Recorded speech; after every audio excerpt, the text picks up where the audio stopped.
हिमाचल प्रदेश में सियासी संकट गहरा गया है। यहां कांग्रेस के सामने अपनी सरकार बचाने की बड़ी चुनौती है। एक तरफ राज्यसभा चुनाव में क्रॉस वोटिंग और दूसरी तरफ विक्रमादित्य सिंह के मंत्री पद से इस्तीफे के ऐलान ने कांग्रेस की मुश्किलें बढ़ा दी हैं। कांग्रेस इस मामले में बीजेपी को निशाने पर ले रही है। वहीं बीजेपी का कहना है कि कांग्रेस खुद इस हालत के लिए जिम्मेदार है। तो चलिए हर बड़ी कड़ी को खोलते हुए इस पूरे मामले को समझते हैं। मैं इस सरकार से एक मंत्री के रूप में इस्तीफा दे रहा हूं, जो मैंने निर्णय लिया है। कांग्रेस के विधायकों को चेहरा दिखाना मुश्किल हो गया था। मुख्यमंत्री के यहाँ सुनवाई नहीं थी। आक्रोश जनता में तो था ही, कांग्रेस के विधायकों में भी बढ़ चढ़कर आक्रोश बाहर आया।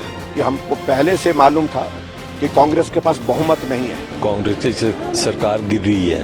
अब यहाँ भारतीय जनता पार्टी की सरकार बनी। ना तो मैंने इससे किसी ने इस्तीफा मांगा, ना ही मैंने कोई पेशकश की। सबसे पहले आपको राज्यसभा चुनाव का घटनाक्रम बता देते हैं। तो हुआ ये कि इस चुनाव में बीजेपी के उम्मीदवार हर्ष महाजन ने कांग्रेस नेता अभिषेक मनु सिंघवी को हरा दिया, जबकि कागजों पर कांग्रेस के पास ज्यादा संख्या बल था।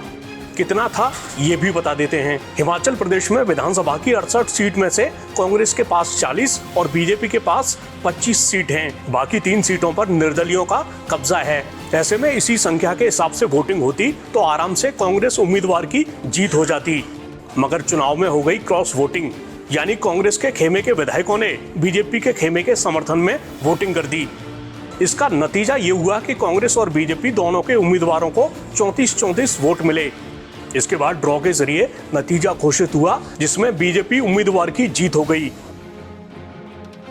जब भी कोई पार्टी 25 और 43 के आंकड़े या इक्वेशन में 25 वाली पार्टी 43 वाले के विरुद्ध उम्मीदवार खड़ा करती है, तो उसका सिर्फ एक और एक ही संदेश हो सकता है।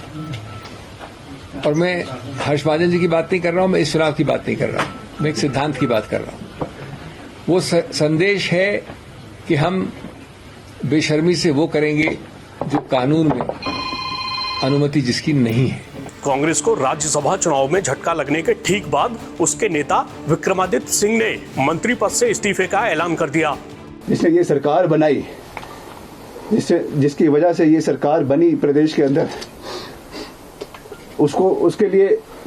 उसकी मूर्ति लगाने के लिए 2 गज जमीन इनको माल रोड के ऊपर नहीं मिली। This is what respect this government has shown to my late father. इस तरीके की जो चीज हुई है, हम इमोशनल लोग हैं। इमोशनल पद से हमें कोई लेना देना नहीं है।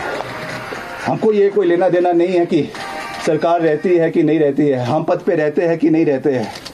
मगर एक रिगार्ड, एक रिस्पेक्ट जो होनी चाहिए थी, बारी बारी बोलने के बावजूद जो चीज़ ये नहीं कर सके, ये बहुत दुर्भाग्यपूर्ण है। और निश्चित तौर से राजनीतिक रूप से नहीं मगर भावनात्मक रूप से मैं बहुत आहत हूँ कि इस तरीके की किस चीज़ क्यों हुई, किस कारण से हुई, मैं नहीं जानता हूँ। और पार्टी हाईकमांड को इसके बारे में कहने के बावजूद भी ये चीज़ें नहीं हो पाई, ये दुर्भाग्यपूर्ण है। इसके बारे में हाईकमांड को देखना चाहिए, इन चीज़ों को देखना चाहिए। जैसा मैंने कहा, हिमाचल के लोग बहुत भावुक हैं, इमोशनल है। हर चीज़ राजनीतिक पैमाने से नहीं तोली जा सकती है। हर चीज़ को जो है राजनीतिक दृष्टिकोण से नहीं देखना चाहिए। कुछ चीज़ें भावनात्मक होती है, कुछ चीज़ें राजनीति से ऊपर उठकर होती है। और इसमें एज अ सन मुझे इस चीज़ का बिल्कुल भी, इस चीज़ पे जो है वो अच्छा नहीं लगा। और मैं आज इस चीज़ को जाहिर कर रहा हूँ। आने वाले समय में भी मैं ऐसा कोई कदम नहीं उठाऊंगा जो किसी को ह्यूमिलेट करे, प्रदेश की जनता को ह्यूमिलेट करे, या जो है लक्ष्मण रेखा से बाहर निकल कर हो। मैं आज केवल इस प्रेस कॉन्फ्रेंस के माध्यम से ये कहना चाहता हूँ कि वर्तमान परिस्थिति में मेरा इस सरकार में बने रहना ठीक नहीं है। इसलिए आज मैंने ये निर्णय लिया है that I am resigning from the Council of Ministers. मैं इस सरकार से एक मंत्री के रूप में इस्तीफा दे रहा हूं, जो मैंने निर्णय लिया है। आने वाले समय में with due consultation with our people मैं सबसे बात करूंगा, जो हमारे चाहने वाले हैं, हमारे लोग हैं, हमारे समर्थक हैं, उनके साथ बात करके, उनके साथ चर्चा करके, उनके साथ विचार विमर्श करके आने वाले समय में फ्यूचर कोर्स ऑफ एक्शन को जो है वो डिसाइड किया जाएगा। चलिए आपको इस मामले पर बीजेपी का बयान भी सुना देते हैं।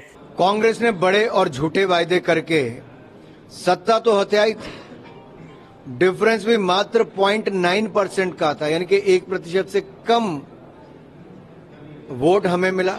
एक डिफरेंस जो था कांग्रेस और बीजेपी के वोट में, वो 1% से कम था। उसके बावजूद उनकी सरकार बनी, क्योंकि बड़े बड़े वायदे किए थे। 1500 रुपये प्रति महीना हर महिला को देंगे, बड़े वायदे किए थे, लेकिन वो कुछ पूरे नहीं हुए। कांग्रेस के विधायकों को चेहरा दिखाना मुश्किल हो गया था। मुख्यमंत्री के यहां सुनवाई नहीं थी। आक्रोश जनता में तो था ही, कांग्रेस के विधायकों में भी बढ़ चढ़कर आक्रोश बाहर आया और उनको पहला अवसर जैसे मिला राज्यसभा के चुनाव में, कुछ लोगों ने अपनी ही पार्टी के खिलाफ, कांग्रेस के खिलाफ वोट किया। अब वो दरारें और बढ़ती नजर आ रही हैं। कांग्रेस पार्टी की फूट कलह और नजर आ रही है और जो एक लंबा इंतजार 14 महीने तक करके देखा कि सरकार में कुछ नहीं हो पा रहा, विकास भी थम गया, वायदे भी पूरे नहीं हो पा रहे, तो स्वाभाविक है कि जनता का आक्रोश कांग्रेस के नेताओं ने देखा कि अब कांग्रेस को पूरी तरह से जनता नकारने वाली है। तब कांग्रेस के अंदर ये गतिविधियां शुरू हुई हैं। एक खबर यह भी है कि हिमाचल विधानसभा में कथित तौर पर नारेबाजी और दुर्व्यवहार को लेकर बीजेपी विधायकों के खिलाफ कार्रवाई भी हुई है। इस पर भी बीजेपी का बयान सामने आ चुका है कि हमको पहले से मालूम था कि कांग्रेस के पास बहुमत नहीं है। अब जब बहुमत नहीं है तो उनकी परिस्थिति ऐसी नहीं है कि बजट को पारित कर सके। उसके लिए एक ही तरीका उन्होंने निकाला कि भाजपा के विधायकों को सस्पेंड करो, और विधायकों को सस्पेंड बेवजह किया गया। कांग्रेस की सरकार गिर रही है, ये प्रयास हो रहे हैं कि इनको थोड़ा सस्पेंड किया जाए, इनको कुछ ये किया जाए। डिले टैक्टिक्स होता है ना, यार विधानसभा में होता है कि आज ये सस्पेंड कर दिए, कल वो इधर आ जाएंगे, कल वो इधर। तो कांग्रेस यहाँ से डिसमेंटल हो चुकी है। अब ये जो भी कोशिश करेंगे वो नाकामयाब होगा। अब यहाँ भारतीय जनता पार्टी की सरकार बनी। कुल मिलाकर अब इस बात पर निगाहें हैं कि हिमाचल का मौजूदा सियासी संकट कहां जाकर थमता है। ना तो मैंने इससे किसी ने इस्तीफा मांगा, ना ही मैंने कोई पेशकश की। पहली बात तो ये है कि मुझे जयराम ठाकुर जी जब सदन में बोल रहे थे तो मुझे किसी ने आकर बताया, मैंने तो देखा भी नहीं। हम अपना बहुमत भी साबित करेंगे और निश्चित तौर पर कह सकता हूँ मैं संघर्ष की राजनीति से निकला हूँ और आम परिवार से उठकर हमने राजनीति की है। ये जीत हमारी होगी, हिमाचल की जनता की जीत होगी। डीके शिव कुमार जी और हरियाणा के पूर्व मुख्यमंत्री भूपिंदर सिंह हुड्डा जी, इनके साथ साथ हमारे प्रभारी राजीव शुक्ला जी भी मौजूद हैं। उनके कांग्रेस अध्यक्ष से बात हुई है आज सुबह और कांग्रेस अध्यक्ष ने उनको कहा है कि आप सभी विधायकों से मिलें, सबको सुने, जो उनकी शिकायतें हैं, जो उनकी मांगे हैं।